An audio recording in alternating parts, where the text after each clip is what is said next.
ในคลิปวิดีโอนี้เนาะค่อยจะมาสอนซื้อสปอตใน Exchange ในปี 2026 ว่ามีวิธีการแนวใดแดและการที่สปอตนี่เฮ็ดกำไรจังไหนแน่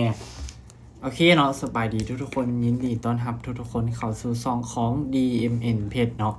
ในวันนี้เดี๋ยวค่อยจะมาทุกคนจะมาแนะนำทุกคนแล้วก็จะมาสอนทุกคนวิธีการซื้อสปอตเนาะใน Exchange เนาะจะเป็นในส่วนของ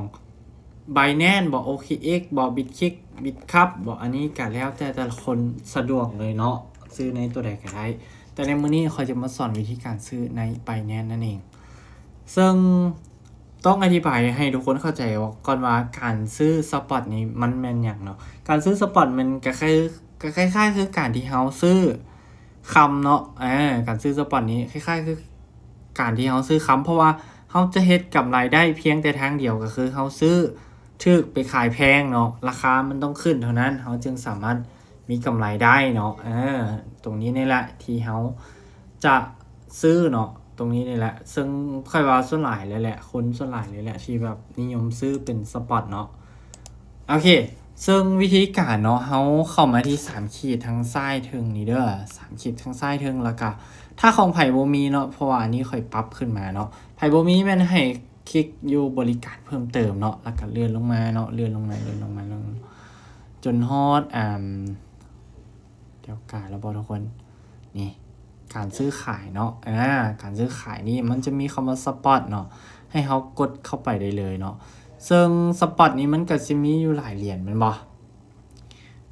สปอตนี้มันก็จะมีอยู่หลายเหรียญเนาะซึ่งแล้วแต่เฮาเลยเฮาอยากได้กราฟตัวใดเนาะนี่เฮาก็พิมพ์ค้นหาเอาเลยเนาะแต่วันนี้นี่ค่อยจะสอนวิธีการซื้อ TRX เนาะโอเคเนี่ยค่อยจะสอนซื้อ TRX เนาะ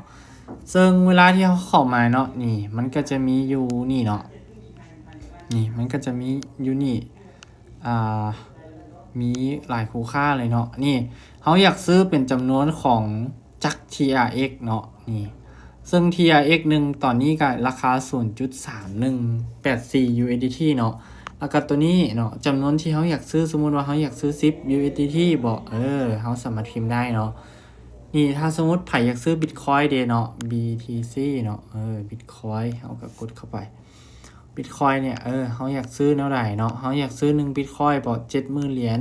เฮาอยากซื้อ10เหรียญบ่นี่มันก็จะขึ้นมาแจ้งเตือนอยู่นี่เนาะ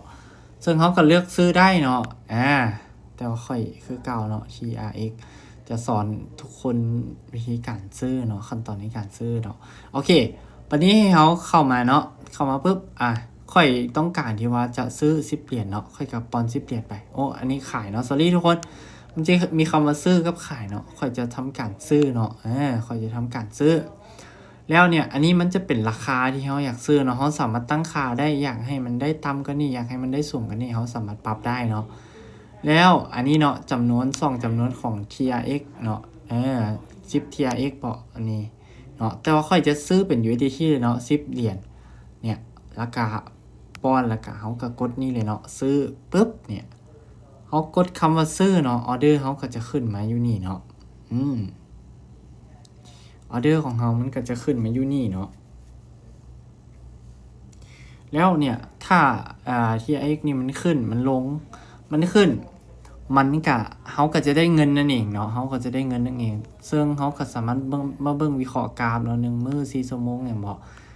เนี่ยเขาก็กดรูปกราฟทั้งเทิงกันได้เนาะนี่เขาก็สามารถกดรูปกราฟอยู่นี่เนาะนี่แล้วถ้าสมมติไผซื้อแล้วเนาะต้องการที่จะยกเลิกเนาะต้องการที่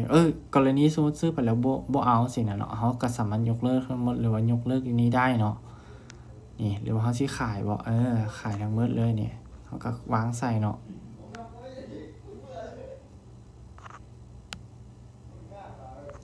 นี่เขาก็กดยกเลิกได้เนาะ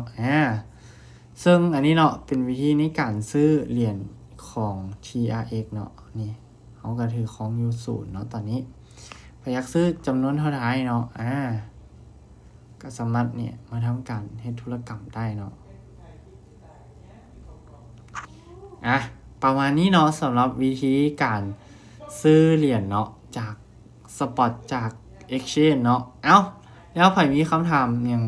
เพิ่มเติมเนาะเดี๋ยวไว้ EP หน้ามาต่อนำกันเด้อเอ้าสำหรับ EP นี้เนาะขอบใจทุกคนหลายๆที่รับชมเนาะ